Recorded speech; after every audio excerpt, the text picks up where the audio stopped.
Welcome back to Taja's Garden. I'm the gardening realtor. If you're new here, I'm glad you're here, and if you're returning, welcome back.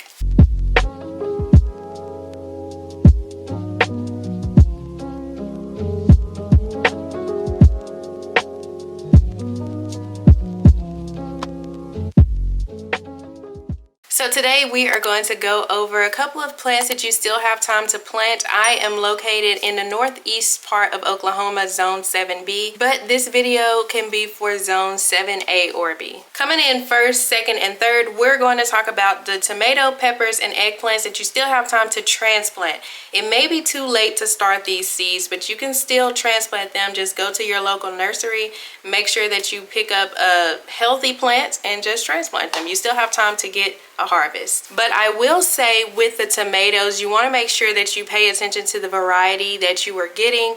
Don't get the indeterminate ones because they may take a little longer to produce their fruit. So focus on those determinate varieties that will grow quicker and produce all of their fruit all at once pretty much, so that you will be able to get a harvest before your first frost. So these are going to be things like your Romas. They are determinate type tomatoes and they're going to ripen all around the same time, so you don't have to wait too long for these tomatoes to produce your fruit. Same with your peppers. You want to make sure that you keep in mind that those really spicy peppers take a little bit longer to mature versus things like your banana peppers or jalapenos. Number 4 are your cucumbers. And these are the two that I'm growing this year. If you have a lot of issues with the cucumber beetle in your area, try burpless varieties. This one is a spring burpless cucumber, so that's the reason I'm trying this one this year. Next, let's talk about watermelon. Now, I have said this a lot of times on TikTok, Instagram, Facebook, YouTube. My favorite one is the Sugar Bush Baby Watermelon. I got these seeds from Burpees a couple of years ago, and they are still absolutely amazing. I haven't had any issues out of these seeds. And the reason why I like these so much is because they are a smaller variety, which means I have more space to grow other things in my garden.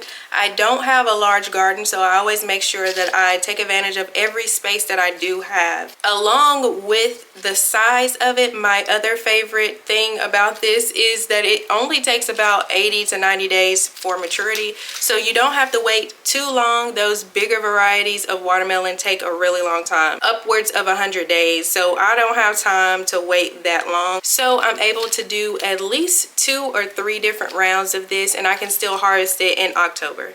Next is your okra. Okra, in my experience, does amazing. It absolutely takes off if you start them in June. Last year I started them in June and they grew really fast. This year I did something different and I started them in May, and they have grown slower than they did for me last year. So I recommend starting your okra in June, July, if you will. Okra grows pretty fast. It's only 55 days to maturity. You do want to keep in mind that does not include the days that it takes to germinate. Add the amount of time it takes to germinate on top of the 55 days and you should be getting a harvest. Next up are your beans. So these are all the beans that I'm growing this year. Do not get confused with peas and beans. They are completely different and they prefer different times of year to grow. Peas prefer the cooler season and beans prefer warmer season. So your bush beans are going to be the ones that grow faster and your pole beans take a little longer. So if you were, just hypothetically, if you were growing both beans and watermelon and okra, think of it like this. Your bush beans are going to grow at the same rate as your okra, and your pole beans are going to grow at the same rate as your watermelon. So these bush beans are 51 days to maturity and these pole beans 85 days to maturity. So keep that in mind. That'll kind of help you remember how long it takes to grow. Next up are your carrots. So it is definitely okay to grow carrots this month. I have started some carrots. I started carrots back in March and I started another round back in April. I started another round this month. That way I am always able to continue harvesting some. And it's also not a bad idea to let a couple of your carrots go to flower to help those pollinators. They are beautiful when they go to flower. So that's just something to keep in mind. I actually personally prefer to grow my carrots during the colder season because they actually taste a bit sweeter. But if you are not as sensitive to taste, I'm pretty sensitive to certain tastes. If you're not, you probably won't know a difference. And it also depends on the variety you're growing. This is Bambino. So this is going to be a little shorter in size. If you want a little bit longer, this is Tender Sweet. These are very tasty and they do get a little bit longer. I have Sugar Snacks Hybrid from Burpees. I just ran out of a rainbow variety, I believe that's what it was. It was all different colors, but they were really long. And there is another one that I like to grow. I cannot think of the name. When I think of it, I'll put it across the screen or I'll put it down in the comments below. Next up are pumpkins. So these are the pumpkins that I plan on growing this year. This is Jack Be Little by Burpees. And these only take 95 days to harvest. So June is the last call to grow pumpkins. If you start them now in June, you still have time to harvest them towards the end of September or October. Now let's talk about the plants that you can start for fall gardening. Yes, I know it seems like it's too early, but it's not, trust me. I personally will start towards the end of June or the very beginning of July. Broccoli takes 48 days to maturity, so I don't want to start these too early because in September it's still really hot where I live. So I want to make sure that the heads start growing in October.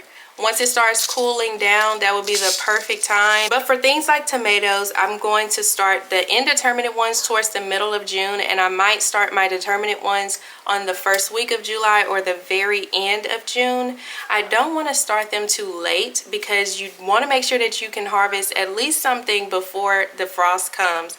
And our frost is normally at the end of October. Sometime it'll sneak up and come a little early. It isn't supposed to be until November though, but we always end up having a surprise frost in October. I have heard that you can actually grow Swiss chard all year round, which is going to make it perfect to grow during the summer months and into the fall. I might still put a shade cloth over it during the summer just to make sure that it doesn't go to flower. This is my first year growing Swiss chard. I actually haven't even eaten Swiss chard a day in my life, so this is going to be a first. I have some that's actually growing perfectly right now, so I'm excited about that. And I'm told that it tastes like spinach. I absolutely love spinach, but spinach does not grow very long where I live. So I'm definitely going to give this a try. I plan on doing a couple of more rounds of this for the summer and into the fall. Fall is a great time to garden. Most of the pests that you have to deal with during the heat of the summer are starting to go into hibernation during the fall. And a lot of your green leafy vegetables tend to taste sweeter in the fall once it gets cooler. Things like carrots taste sweeter. The cold weather actually triggers the plant to produce more sugars. So a lot of these plants are going to be sweeter and crunchier during that time of the year. Even things like your watermelons, any other melons that you're growing, they always taste so much sweeter during that time of the year. So I definitely recommend it. So if you've considered growing in the fall, here's your sign. I think you absolutely should.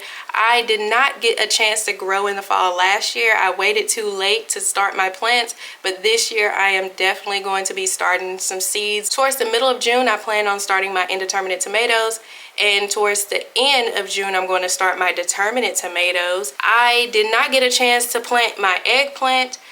I ended up not having enough room, so I hope that I'll try again next year. All right, so that is 11 plants that you can still start from seed or transplant into your garden in June. If you haven't already subscribed, please subscribe and hit that notification bell, and I will see you next time. If you want to be a part of an amazing gardening community on Facebook, just go to Facebook, type in Prosper and Plant, and I'll see you over there.